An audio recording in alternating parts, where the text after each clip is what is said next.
Okay, here we are.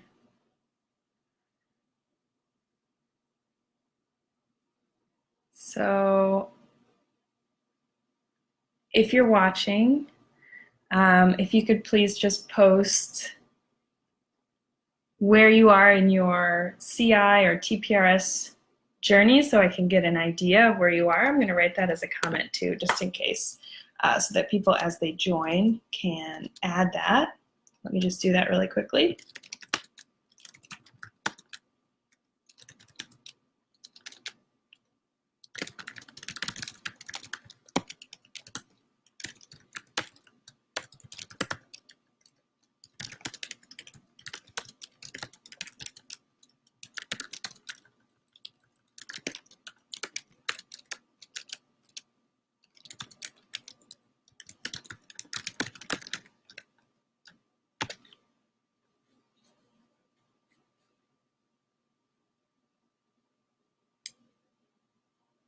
Okay, so today I'm going to talk about backward planning for whole class novels. And hopefully people will start to comment with where they are so that I can, or where they are in their TPRS journey, just so that I can get an idea of how much detail to go into on some of the different activities and types of whole class novels that we have. Okay, so year 2 for one person, just starting. Okay. So I'll make sure to share some of the resources that are already created and let you know about those too. And then we're going to talk about, I'll just go to the next slide. Oh, let me go over there.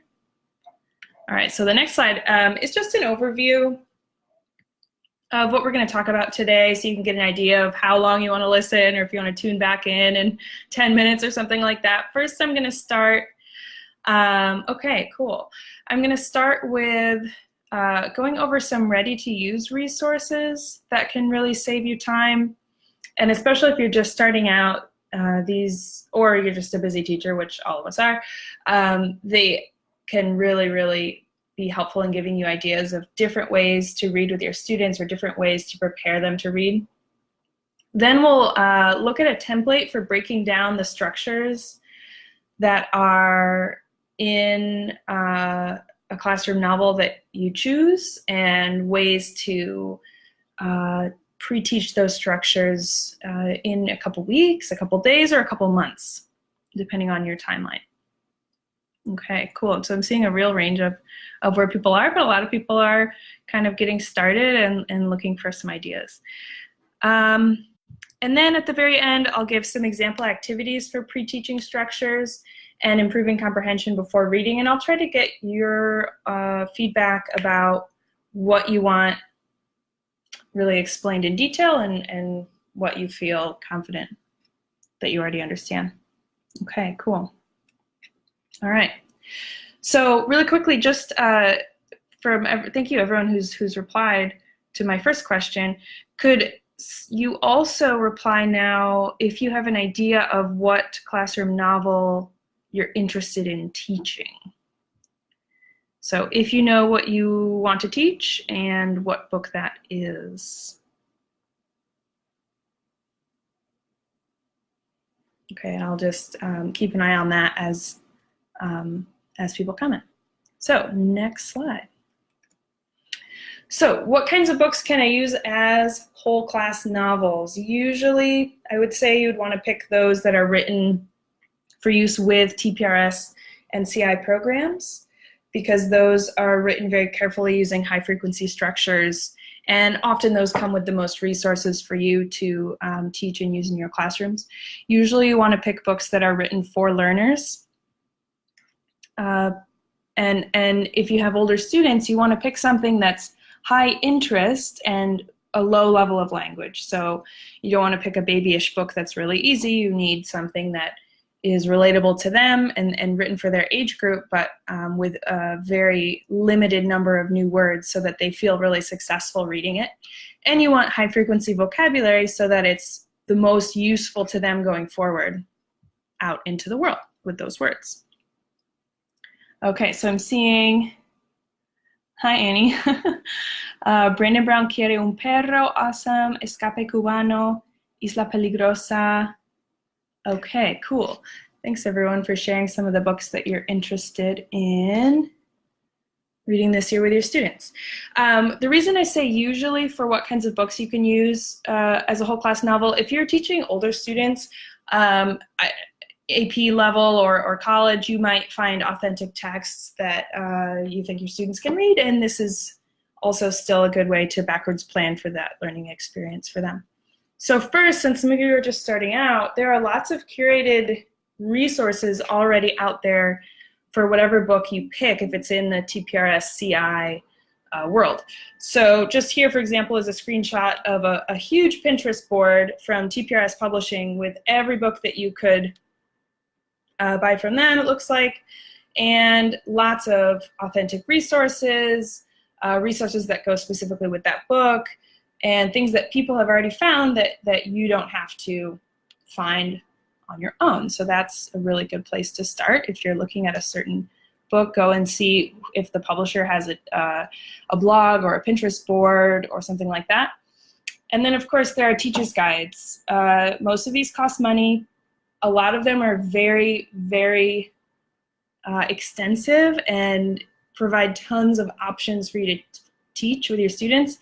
I have a couple of teacher's guides where if I did everything in that teacher's guide, I could spend a full year teaching that novel or planning to teach the novel and then reading it with my students over just a couple of weeks. And I would just talk to your colleagues or reach out on Facebook to ask people which teacher's guides they found most useful and most helpful. Some of them have fewer resources, some of them have tons of resources, and you know, just ask around and see which ones are worth buying. And then I just wanted to put a little plug for my own book, Pancho y las Momias. As part of my final project for my master's in foreign language teaching from Michigan State last year, I created a free teacher's guide for that novel that I wrote. And just wanted to put out there that there are free resources for some books. This is on the website that was on the last page, panchoylasmomias.weebly.com. It's just a Google folder, and it has all of these things for pre-teaching, story scripts, vocab lists, building background knowledge and cultural knowledge before you read, and then activities to do while you're reading. So that's an option too if you can find it. The final one for things that are already made for you. If you're looking at, so this is this webinar is put out by Teachers Discovery and Voces, and they have created a CI online resource sort of curriculum called Nuestra Historia. They have levels 1 through 4, and if you're teaching using Nuestra Historia 1, for example, and you're teaching, you know, Unit 1 through Unit 6 in year 1 of your Spanish classroom, for example, that actually would prepare you completely to read whatever the novel is that's paired with that year. So I wrote La Madre Perfecta to go very much tailored with Nuestra Historia 1, and any words that aren't in that curriculum and taught specifically in that curriculum are glossed. And even some of the story scripts and the little TPRS stories reappear in a different context in the chapters of the book. So if you're really wanting to read a novel, but you're not quite sure how to backward plan, and you have access to this resource, you're in luck because your students will be prepared to read it, simply because you'll be teaching all of the vocabulary that they need throughout the year. Okay, let me just look and see if there are any questions that I'm missing here. Okay, feel free to ask questions. If I am kind of switching back and forth between the Facebook Live and my PowerPoint. Erin is also on here answering questions for anybody who has them. And then at the end, I'll have more time to talk to everybody who has more specific questions. So once you have your book, this is a template designed by Jason Fritz. You may have seen it before. He uses something kind of similar in workshops and things for just planning a unit or a week of class. And then there are some notes on here that help explain what goes in each category by Kristen Archambault. And Erin is going to paste in that link, because it's kind of long, into the comment box, hopefully. so that anyone who wants to download that blank PDF can do so. So over on the left are the high frequency vocabulary that you want to make sure your students remember and can use before, during, and after probably reading that novel. So when you're looking at a chapter of the book, or the first half of the book, you can start to write little notes to yourself about what words are TPRable, total physical response. That means words that have a really obvious gesture that goes with them. So those would be words like jumps, where the action of jumping is the word jump, eats, vomits, I don't know, things that are very visual and really easy to see what they are.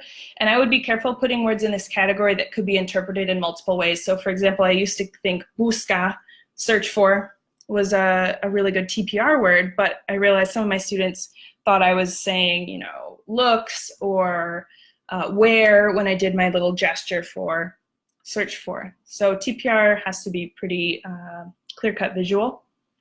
And then you might write your TPRS words. So your words that you're going to teach using a story script or a little story that you act out with your students, or words that you might be able to have a classroom discussion using PQA. So personalized question and answer is PQA. And those are words that you're going to want to make sure that your students know really well before you start reading. And then that third category is cognates, or vocabulary to teach in step 3, which means in the reading stage of reading that book. So cognates are words that you may just want to point out as you go by them in the reading, like, oh, elefante, we all got that? That's elephant? Great, okay, let's keep going. And then, of course, there are going to be some words that you might not pre-teach, but they're important enough to focus on them while you're reading. Maybe you, in a book that I read with my students, viajar, to travel, is a word that comes up, but I don't usually use it before we start reading. And then once we start reading, students will want to use that in their discussions and in PQA, personalized question and answer. And it becomes part of our classroom talk, but not until we really start reading.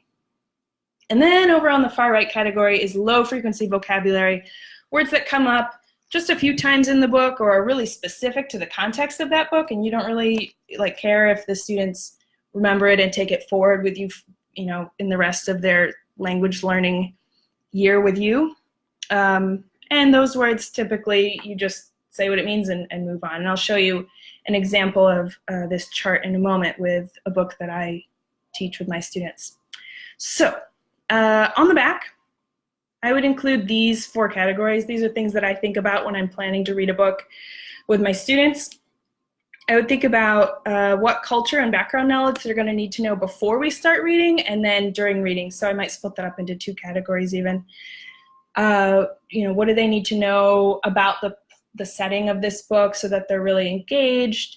Is there anything that they need to know about the place or the setting so that they can understand what's going on right away?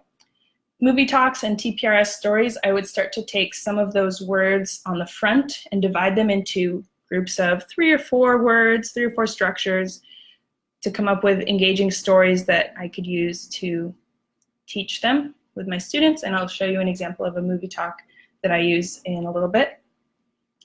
Reader's theater. I used to think reader's theater was an activity for extending the reading after we had read a chapter, but this is Karen Rowan's baby. She always does workshops on it at conferences and things, and she said, no, it's really the best tool it's best used when you're trying to get students to visualize what they're going to read, because when we read with students, we want them to be able to picture what's going on in the story in their heads, just like we do in our first language.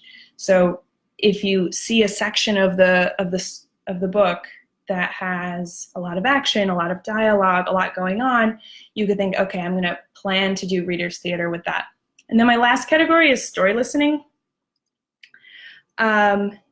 Sometimes you get to a book that you love and you think your students are going to really enjoy it, and then somewhere around chapter 8 out of 10, it gets a little complicated. And for my 5th grade students, I don't want them to have the experience of struggle that late in the book. So if I find a passage or a section where, you know, a lot of new words or structures are introduced that are only used once, or I think my students are going to be confused, sometimes I will just simplify that to use structures that I think my students will understand. And rather than reading it all together, where I have a copy of the book and they all have a copy of the book, I will just stand at the front of the room and tell the story of that passage, maybe drawing little things on the board, moving characters around with my whiteboard, and just make sure that students have a good experience learning and understanding, listening and understanding what's going on, rather than getting stuck on maybe a couple of phrases that are too hard for them. So now we get to the interactive part. So if you teach French, this is going to be easier for you. If you don't, that's also good. This is the first 3 pages of Brandon Brown Wants a Dog in French. And I picked this because I actually took a French class with my colleague Carla Turini a couple of years ago, and after about 6 to 9 hours of French with TPR, a little mini story about a bad baby, and I think that was about it, we started reading this book. And it's a great book for beginners because it's very high frequency words and very simple, repetitive vocabulary, but it's also an interesting story, especially for kids who love to talk about their pets. So here, comment. If you teach French or you are familiar with French, what would be the key structures that you would pre-teach before reading this? What kinds of questions would you ask your students for personalized question and answer? And if you do not teach French and are not familiar with French, I want you to look through the text and find the cognates.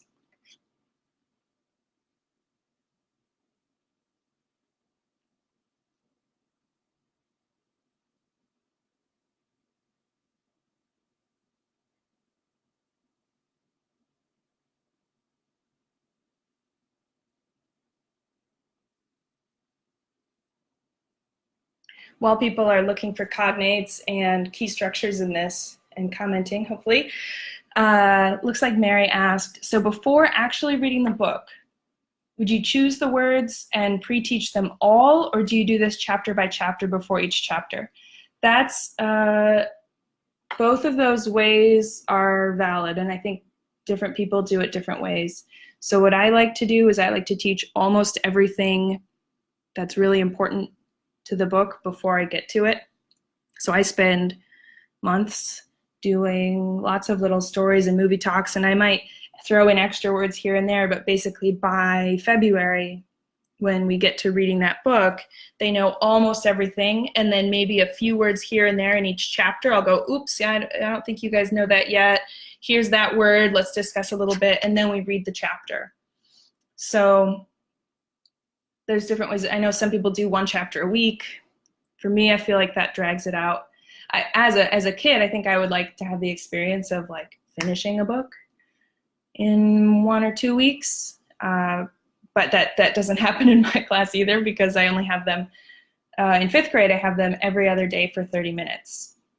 So even if you think about it that way, a normal high school class, if we spent 2 weeks reading a book, it would take a month in my class, because we're every other day, or maybe even longer, because we're every other day and only 30 minutes. So yeah, I hope that helps answer your question. Basically, you could do it either way. Oh, whoops, I forgot to scroll down. Okay, looks like people are yes. Cognates, bizarre, normal, and excuse my French accent, horrible, hamster, intelligent, big, park, enthusiasm, passion, hamster, horrible, rat, normal. So good, so you're recognizing lots of cognates in this story, which we're hoping our students would recognize as well. And sometimes they just need a little, like, hey, did you notice that looks the same in English and in Spanish? And then they realize what it means. Once there is many voix, that sees. I think, says, yeah, okay, cool. So let's look at my list in English anyway. For TPR, I don't know if any of these are true TPR words, because has, wants, says, maybe says if you move your hand next to your mouth, but a lot of these are not. If you came up with a gesture for those key structures, I don't think it would be super clear. You can still use a gesture to teach those words and as you introduce those words initially, but I don't think any of them are true TPR words. The next category, TPRS and personalized question and answer. So has, wants, doesn't want, says, sees, sister, friend, very big. Those are all words that you could divide up into groups of about 3 and come up with short mini stories to use one every couple of days to teach the key structures there. So maybe you start with there is a girl, she has a rat, and her friend has a dog. She wants the friend's dog, so she steals it or something. That could be a very simple TPRS story script that you use with your students. For PQA, this is great for PQA. Students always like to talk about their pets. Does anyone have a rat? Who has a hamster? Are rats horrible? Are hamsters intelligent? Is your dog, I like to ask my students, is your dog smart? Is your dog cute? And depending on what they say, that can be kind of funny. Cognates, you could teach these ahead of time. You could try to use some of these ahead of time, but students for the most part will be able to recognize the words in the third category there. And I don't think there are too many low frequency words. Aussi and non plus are glossed on that page, so I wouldn't worry too much about those 2 words. But that's just the first 3 pages. So if you were doing this for the first half of the book, you would obviously have a lot more going on there. Then on the back, cultural/background knowledge, I don't think there's any unless your students are not living in the United States or are not familiar with US culture of having pets. Movie talks and TPRS stories. So again, the TPRS story that Carla Turini used when we were learning French with her was Bad Baby. And that's kind of a common story script. You can probably find that on someone's blog. Might be from Jason Fritz as well. It's about a bad baby who runs and doesn't walk, and his mom says, you know, run, don't walk, and he just does lots of bad things in the grocery store. So that would be a way to teach some high frequency structures to get students moving, to act, to do TPR. Reader's theater and story listening, I think, would come later in the book. I don't know if story listening would be necessary for this story unless you wanted to. Okay, I'm not going to go through this whole thing, but, are there any questions on this, I guess this template before I move on? Did I miss anything?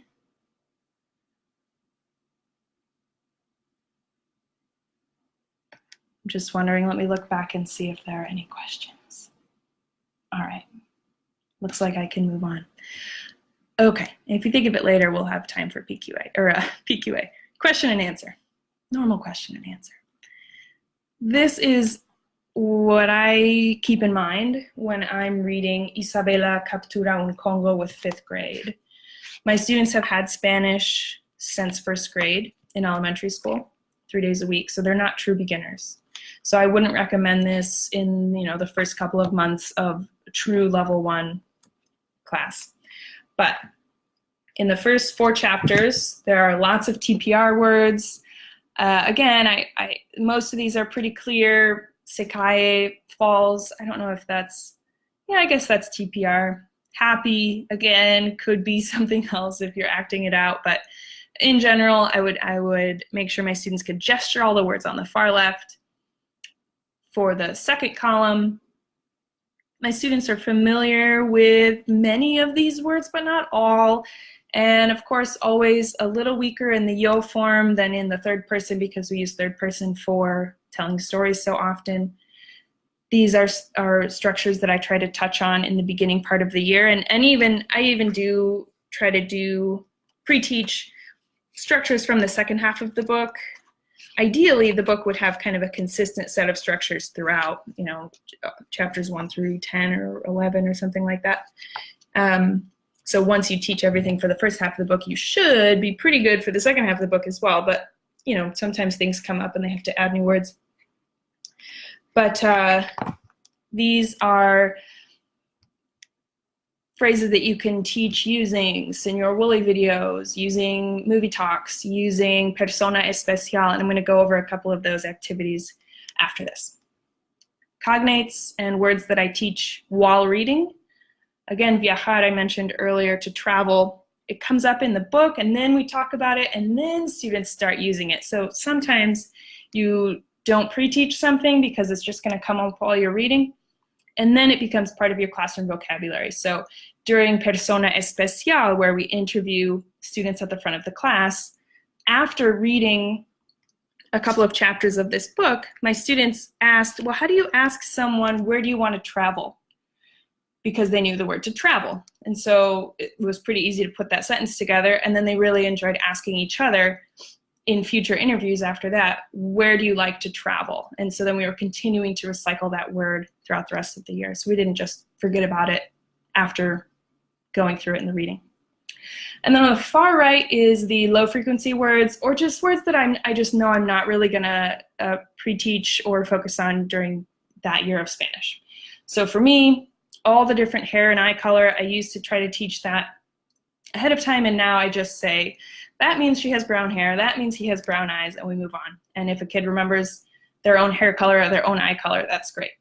Then there are other words that come up during reader's theater, or just a longer phrase like kisses me on the cheek. That comes up maybe twice in the books. It's not super important. So I just translate it and we move on. Okay, looks like someone is saying, tell us about your pet day. That would be really fun. That sounds like a great way to share and have students use the words that they're learning. Just doing a quick, yeah, okay.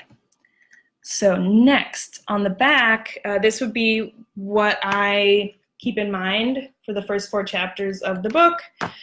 For me, I like to make a bulletin board about Costa Rica with just pictures, and then we go out in the hallway and we talk about them in Spanish as much as possible, but sometimes students have traveled to Costa Rica and then they share a quick story. Things that come up in the first couple of chapters are, what is ceviche? What does tico mean? So a person from Costa Rica is a tico. And what is the meaning of pura vida? So those things come up in the story, and I may teach them ahead of time or just teach them as they come up, but I'm keeping them in mind. Movie talks and TPRS stories. Any story about a kid who has a pet and wants a different pet would be good for both Brandon Brown Wants a Dog and for Isabella Captures a Howler Monkey. So we do, at my school, we do at the beginning of the year, there's a boy who has a cat that can dance but wants a frog that can sing or something like that. And students kind of fill in their own details, like maybe one class will have a dragon that can sing ballet or dance ballet, and then another, and the kid wants a dog that can rap or something like that. So students kind of choose the details there, like Mad Libs. We also like to do the Frozen teaser trailer. That link, I guess you guys can't click on it, but if you just Google Frozen teaser trailer, it's just a silly silent video. I'll talk more about that in a little bit, but I would, if you were just starting out, I would not teach all of those words in one movie talk. We happen to, because that's mostly a review for my students, and it goes really well. Students really love it. I would plan for reader's theater. I know that in chapter 3, there's a moment where Isabella is walking a dog that's kind of big, and it's a puppy, and it pulls her into the ocean. She gets all wet with all her clothes on. So some props, I would write down what props I'm gonna need and try to find those or borrow them from people so that we can have them for our acting. And then finally, for story listening, I know that there's a part that's a little bit confusing, but it doesn't have enough action for reader's theater. Chapter 3, so it talks about her friend Daniel's family and who's who. And I find that when students are reading along, they get a little bit confused. And so for this part, I just have them close their books and I draw the little family tree as I describe who's who on the board. And then we just move on. And I translate things when I need to. And students don't feel quite as stressed trying to figure out what's going on in that section. Okay, so TPR and vocabulary with gestures. Okay, I've never tried this before, but let's see if this works. Supposedly it might. If you are interested in hearing more about TPR, could you please use a heart Facebook reaction right now? Oh, actually, okay, yeah, or a like, a heart or a like for like, yeah, I want to hear more about that. Okay, I got about 3. So for TPR, TPR is using physical gestures to connect a word to a gesture in your brain.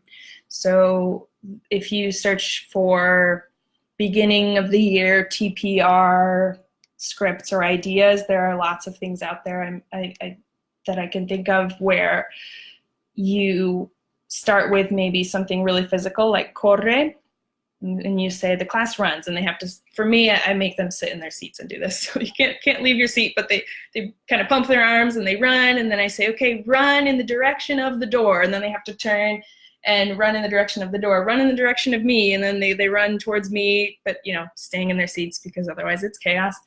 And you can do the same thing with Mira, look at the door, look at the window, look at me, look at someone in the class if they seem confident. You can also do this with school supplies at the beginning of the year. Grab a pencil, open your book, close your book, put the pencil in the book, put the book under the chair, put the binder on your head. You can do a lot of that stuff, and it just gets the students used to the sound of your voice, used to the sound of Spanish. They don't have to say anything. It's very low stress, and at the beginning of the year, at least in 5th and 6th grade, they're quite active and used to being free in the summer. So having something really active to do is helpful to ease them back in to school. So next, and you can get, if you talk to other TPRS teachers, they can give you ideas of what gestures to use for goes, says, has, wants, those words that are maybe not TPR exactly because they're not, you know, there's not one clear gesture for that word, but you can always connect words to gestures, of course, as long as students know what they mean. And in that second category of your template, TPRS story scripts, I would take, if you're at the very beginning of your students' language learning, I would take 2 to 3 new structures, or actually at any time, take 2 to 3 new structures and think of a simple story where students can fill in the blanks as you tell it. So if you're not familiar with doing a TPRS story, you can look up story asking or TPRS story asking. There's lots of tutorials and blogs and YouTube videos about how to do that. But this is a script that you could maybe you could use or create for your students. So there is a boy, girl, robot, alien, cat. His name is, students feed you that name, maybe it's something silly. He has come up with a common pet name probably at the beginning, or something sillier like a dragon or a rock, maybe if your students know enough Spanish for that. And if you want, you can add a little bit of a second part to that sentence, a cat that can sing, or a cat that dances, or a cat that flies. And students, each class will come up with their own creative idea for that.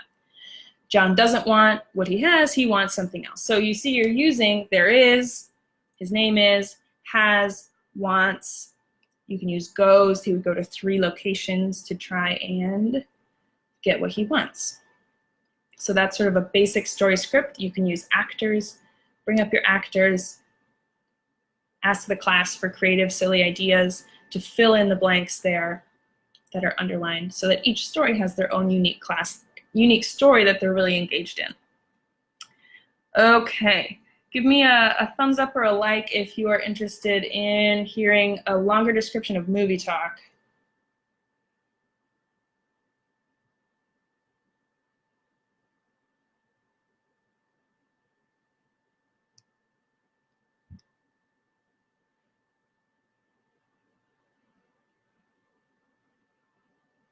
Okay, I got a couple again. All right.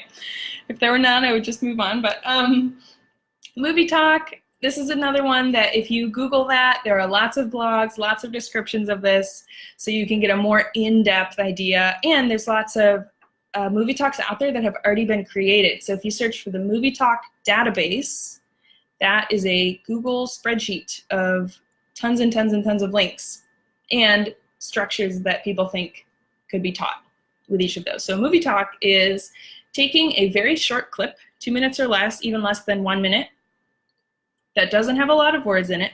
No words is best. And what you do is you play the video a few seconds at a time, you pause, and you talk about what's happening. So it's almost like doing your TPRS story, but you don't have actors. You're using the images on the screen to talk about what's going on and to talk to your students. So you describe what's happening, and then you go to your students and you ask them some questions using those same words or phrases, and then you play a little bit more of the video and you talk about what's happening. You talk to your students, they can make predictions. In Spanish, una predicción is a cognate, so I just have students make a prediction. Occasionally I'll ask, is he going to eat the carrot? Is he going to give the carrot to Olaf? Etc. So again, this is the Frozen teaser trailer. That's what that screenshot is. I hope it's okay that I included that screenshot. We'll see. And then what I love about movie talk is that you can take a 30-second clip and talk for, I can extend a 30-second or 1 minute clip sometimes for 15 minutes, sometimes for 30 minutes. And sometimes, my students really hate this, but sometimes we have to go into the next class period before we see the very end of the clip. Oh, thank you, Annie, for the video database. Awesome. So everyone can click on that link and see lots of examples. And so you can watch, you can show parts of that video, describe it for a long time, extend it as much as you can. Don't show students the clip ahead of time. Some people do. Sometimes I do too, because you just know your kids. But if my students complain that they just want to watch the clip, I'll tell them, this clip doesn't have any Spanish in it, so unless I'm doing this interaction with you and describing it, there's really no reason for us to watch it. So we're not just going to watch a silly clip from Frozen for no reason. But the good thing is that we get to, and at the end, I'll play it for you all the way through without stopping. They always ask for that, even though they know it's coming. Can we please watch it without stopping now? Yes. But if you keep the very end from them for a little bit, you keep them engaged while they're listening to the Spanish. Then, after the movie talk, you can extend it. This is one of my favorite things. You can have a comic template where you write in some captions and students draw what happened in the movie talk. That's a good homework activity or a sub-activity or something to give your voice a break because you've just been talking for every class period the previous day. You can bring up students to act out parts of the story while you narrate. You can describe screenshots in pairs. So what I like to do is I'll create a PowerPoint of screenshots of key moments from the video. And I'll say, okay, there's a snowman, he's walking on the ice, he sees a reindeer, and then I go to the next slide and I say, okay, now it's the person on the left's turn. My students are already paired up. So I say, okay, now the person closest to the door, describe. And I walk around with a clipboard and I kind of listen to the kids talking and I give a little check if they're doing it, if they're trying it. And then we'll talk to kids who maybe need help or a little stuck and need to find the words on the board or the resources to describe it. And then I'll say, okay, next slide. And sometimes I'll have students raise their hand to volunteer to say what they said. What did you say to describe this picture? And then I'll go to the next slide and I'll say, okay, now the person closest to the windows or the person on the right describes. So then I walk around again and I check off that half of the class. And then the next slide, I will describe again. So we kind of go in a circle of 3. I describe, the whole class gets to hear it, person on the left, person on the right, and then me. Okay, so that's movie talk. Oh, and then of course you can type out the story and they read it, do different things with the reading. Okay, and that's all to prepare your students for a reading later on, right, for the novel. Oh, I can't move forward, I'm on the wrong side of the screen. Okay, next, personalized question and answer and persona especial.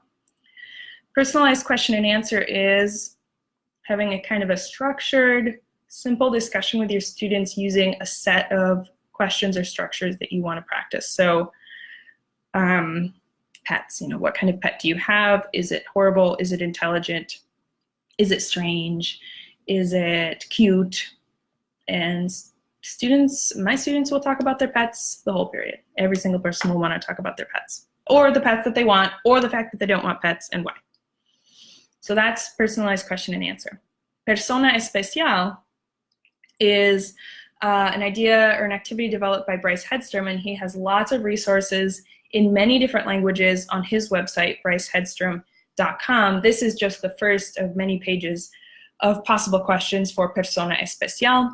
I like to do this with 5th grade because they're coming from 3 different elementary schools, and I have a lot of them, and so this helps me get to know them, and they get to know each other. So one student will come up to the front who wants to come up, and I or the class will ask them a selection of these questions, just a very few to start off, and they will start to provide input to the class of using the yo form, the I form.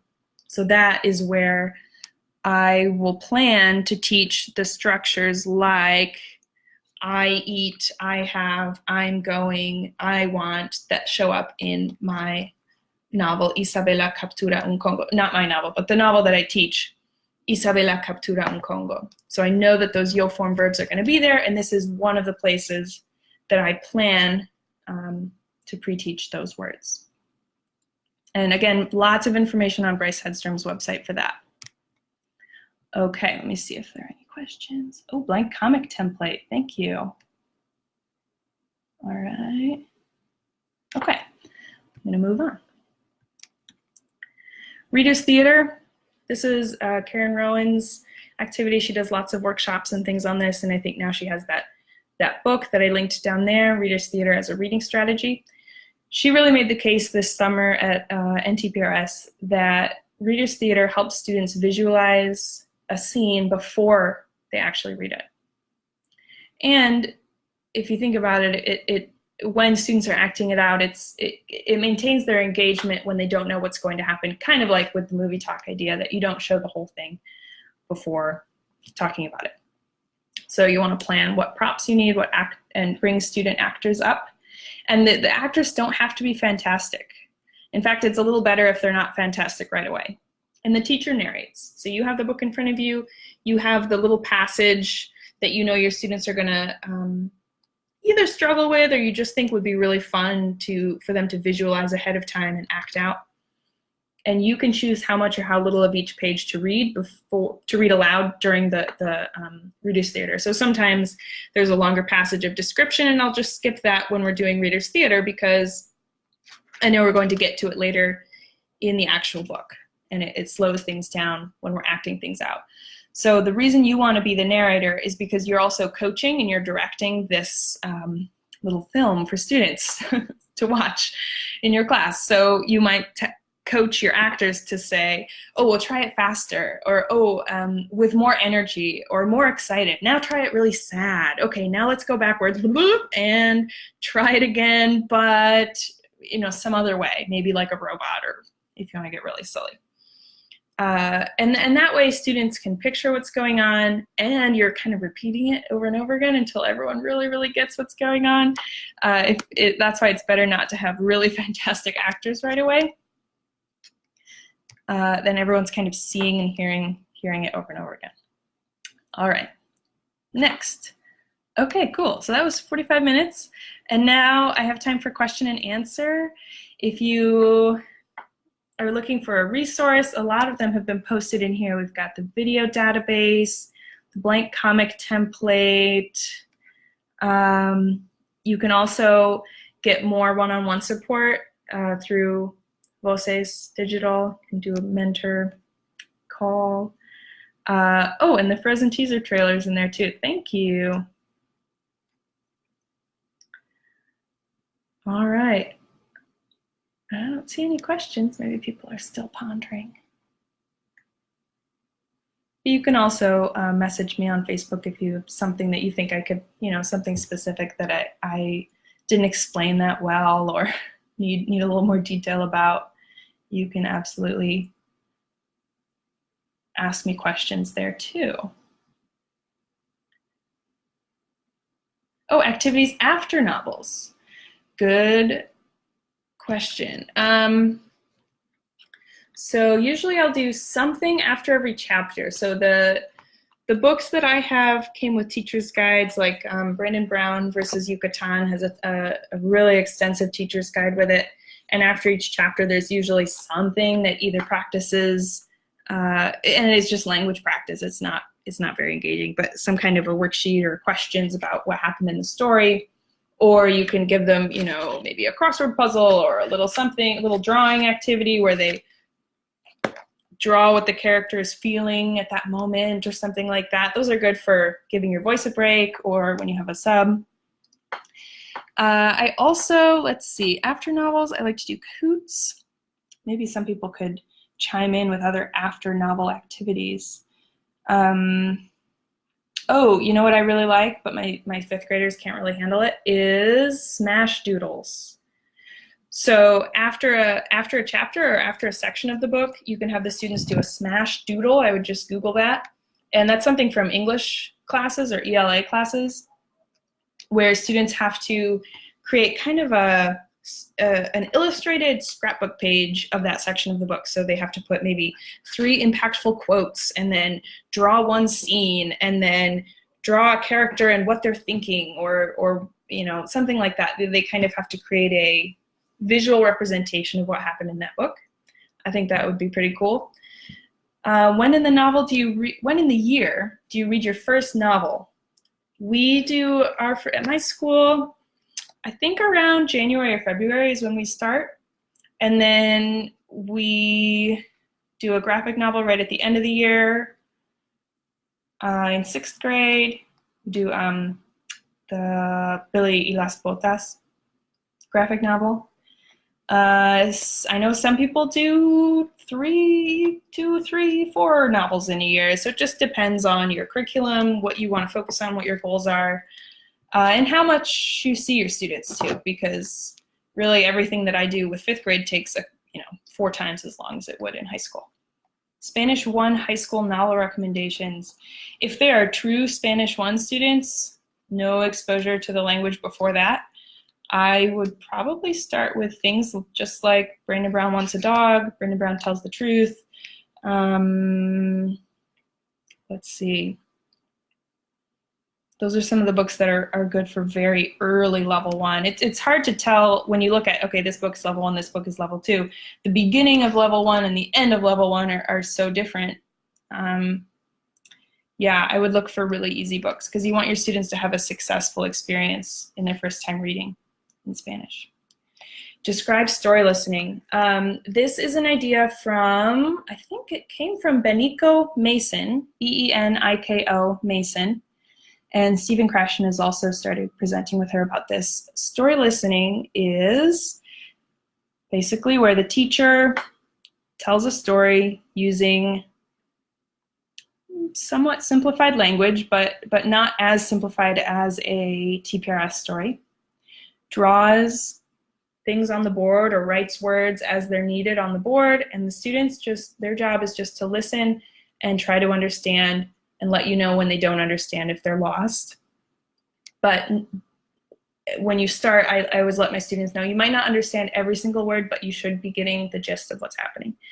So that's the gist of what story listening is, and it has lots of different applications, not just for simplifying a harder passage in your book. You can do fables, you can do fairy tales, you can do cultural stories as story listening. There's lots of things that you can do. Okay, so activities after reading, matching memory games with partners. That's a good idea.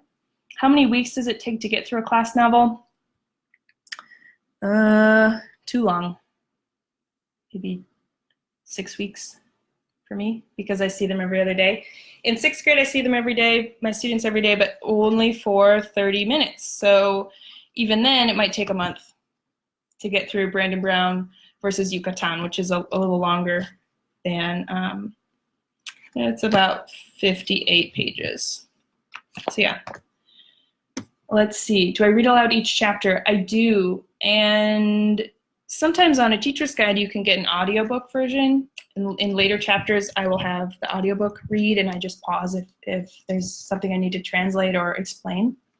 And my students love the audiobook, and I really love the audiobook because by halfway through the book, my voice is really tired.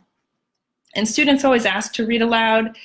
I would let maybe a really eager native speaker or heritage speaker try reading aloud, small amounts at a time, but I probably wouldn't just have students reading aloud normally. I'll usually read a chapter and then do some activities and then read another chapter. So I might read 2 chapters a week in my 30 minutes a day classes where we meet every day. Oh yes, another good novel for the beginners is Capybara con Botas. There are a lot of really easy, silly books. Another good one for students to read on their own at the very beginning, Bart Wants a Cat.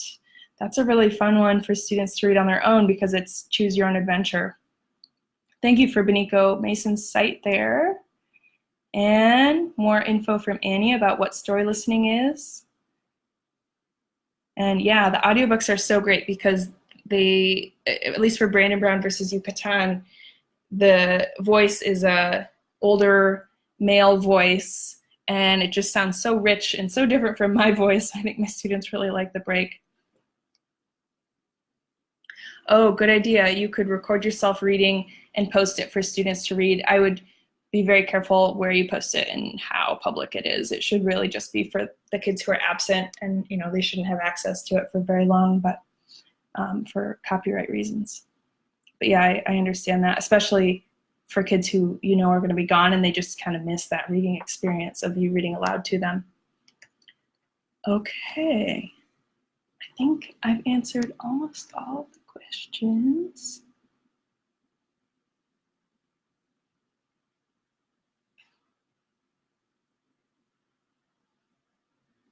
Yeah, good books for true beginners have lots of cognates, very few new words in each chapter.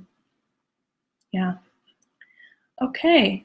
Thank you everyone for participating, for asking really good questions, for commenting, and for everyone who is helping each other out with the links and things like that. I really appreciate it. Yeah, and there's my email. And next week, Ben Slavic is going to talk about the basics of a CI-based approach. So if you want more details on all those things I was just talking about, he is a true expert and he can talk to you more about all of those things too. All right, thanks everybody. Have a great day.